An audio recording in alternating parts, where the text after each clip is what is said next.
Noi abbiamo 79.000 posti di lavoro in più in 2 mesi, di cui 23.000 solo in Veneto. Se tu dai a un giovane, allora i mutui te li danno solo se hai un contratto a tempo indeterminato. Il passaggio da precario a tempo indeterminato dà al ragazzo la possibilità di costruirsi una famiglia. Speriamo la primavera, sia la primavera e anche qualcos'altro.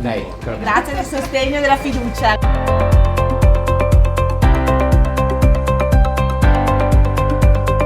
Poi è bella anche questa cosa della mostra dentro il palazzo municipale. A livello occupazionale stiamo dando dei segnali importanti. Nei primi 100 giorni attueremo il Jobs Act Veneto. Diciamo stop al tirocinio gratuito negli studi professionali. Ah, ciao, come stai? Bene. E adesso cosa fai?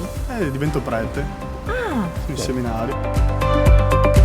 Una sinistra concreta, fondata sull'azione, sull'agire, sul dare risposte.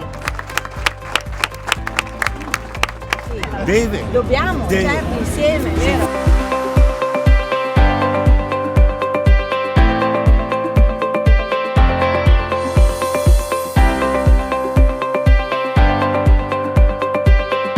C'è una domanda di serietà da parte della politica. Nel frattempo è arrivata Alessandra Moretti, che forse conoscerete.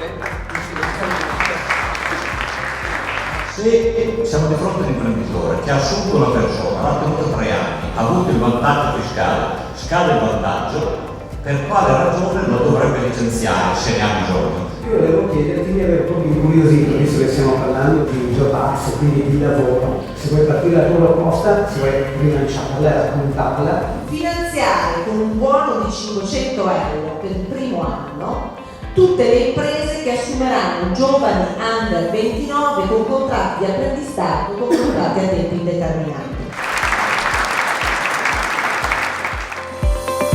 Bonus per i giovani assunti, se puoi spiegare meglio? Se c'è un giovane imprenditore che vuole aprire un'attività, si trova sempre ad avere a che fare con una burocrazia troppo pesante.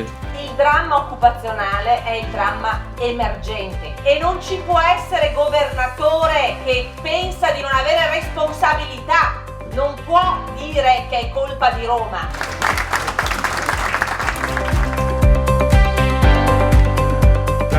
Delle URSS. Del sistema de sai a tagliare il postiletto o se devi accorpare e fare manco. Dai il postiletto andremo sotto il salario. Vuol dire togliere i soldi nelle tasche dei burocrati e rimetterle nelle tasche dei cittadini sotto forma di servizi.